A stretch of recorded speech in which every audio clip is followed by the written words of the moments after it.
idea, no big issue with that, just kind of backing up. Now, again, fluff. This stuff right here, you can look at a picture of it. You can look at a picture of this. Another structure, a bean shape, we already know that. In other words, basically all I'm going to say, all this says right here on the kidney, they're a bean-shaped thing, like a big lima bean. They come like this, all right? This indented area over here is the hilus, H-I-L-U-S, hilus, all right? Now, there's going to be a renal corpuscle. Let me show you right here how this works. All right, right here, the bean shape, the medial border contains the hilus, renal arteries, enter here, renal vein plexus.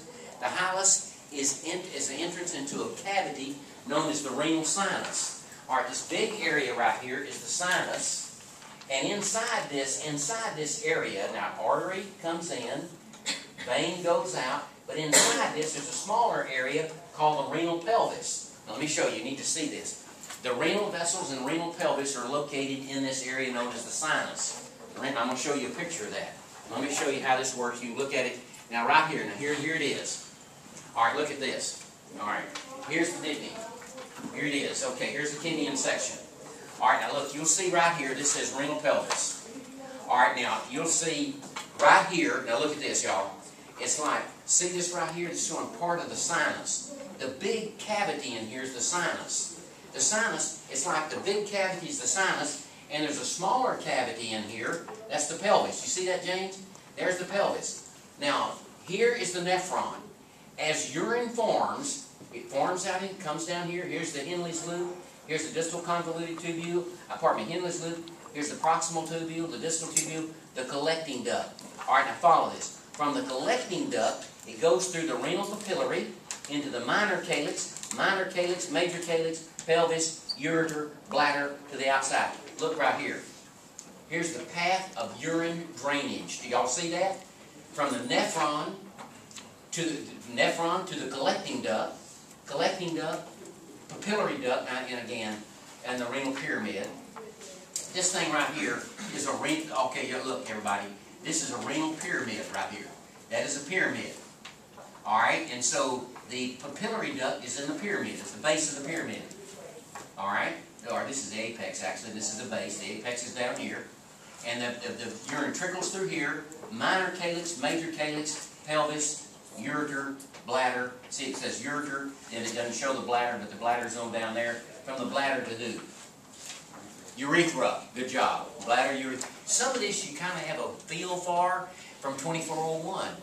Some of it you kind of, but this is the way it works in a kidney. Now remember, these nephrons, 1/2 of one nephron is all a person needs.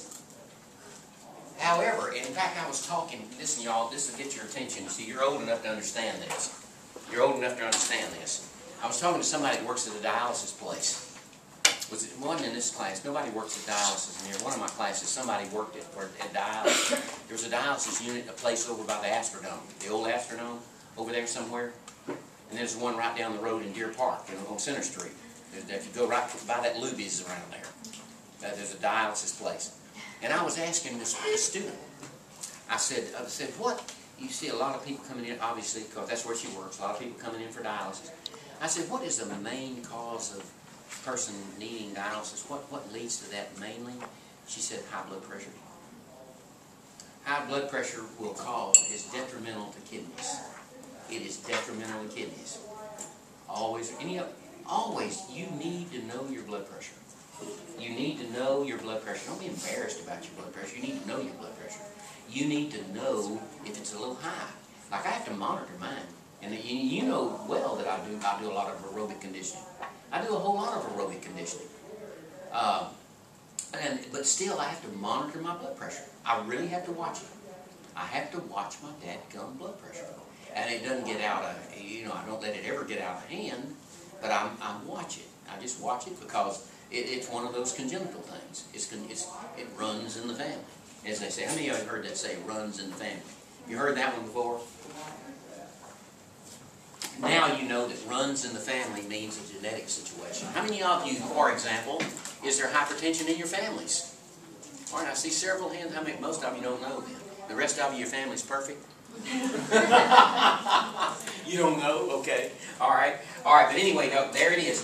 Don't forget that. Now I might have you trace. Now I'm going to go over this now, and carefully. All right. See, there's the renal artery. This is a renal vein. Renal vein empties into the inferior vena cava, goes back to the heart. Renal artery is coming. The renal artery is a branch off of as you know from the cat, off the aorta. And this is a good picture right here. That is a good picture. That is actually out of your book by Torah there, though. But all of them will show that. All right, theirs actually came out of Torah. That's actually from a cadaver there. And see, it's much easier to look at the diagram. You can see the renal capsule out here. Just shows that. There's the cortex of the kidney. The medulla is between the pyramids. This is medulla. You'll see the word medulla. Medulla between. There's the renal pyramid. You'll see the word renal pyramid. All right. Then you will see, and of course, the medulla. The renal column is in the medulla. But anyway, you'll see right here. It's hard to tell on this thing. It really is. There's minor calyx. Well, there's pelvis there. Let's see. Minor calyx there. Major calyx, pelvis, ureter. Here's the renal artery.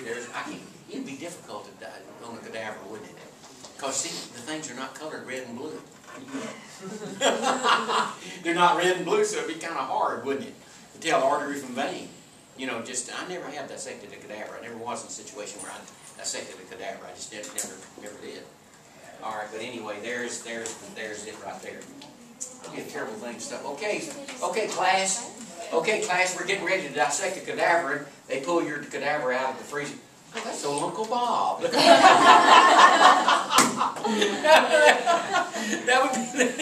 be kind of an awakening thing, wouldn't it? Oh, gosh. Oh, me. All right. Oh, Lord. That would be something else. Okay. Internal structure of the kidney. This we've already mentioned, though. The cortex is the outer layer. The cortex is always the outer. The renal columns, they extend between the pyramids. That's all that's going to say.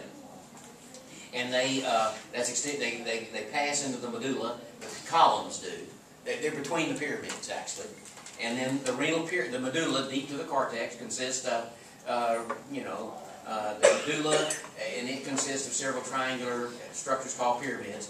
Bases of the pyramids face the cortex. The apex faces the pelvis. That's, no big deal on that. Their apex is called renal papillae, are directed toward the renal pelvis. And we'll show you another picture of that in just a few minutes. Pyramids are separated from one another by the columns, the cortical renal columns. Okay? So there it is. That's off the internet right there. That's an internet shot. I don't know why I picked that one. I guess was piddling around on the computer like you do sometimes.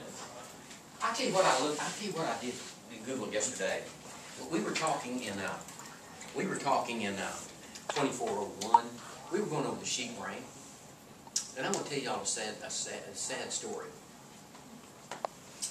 It happened a long time ago, long before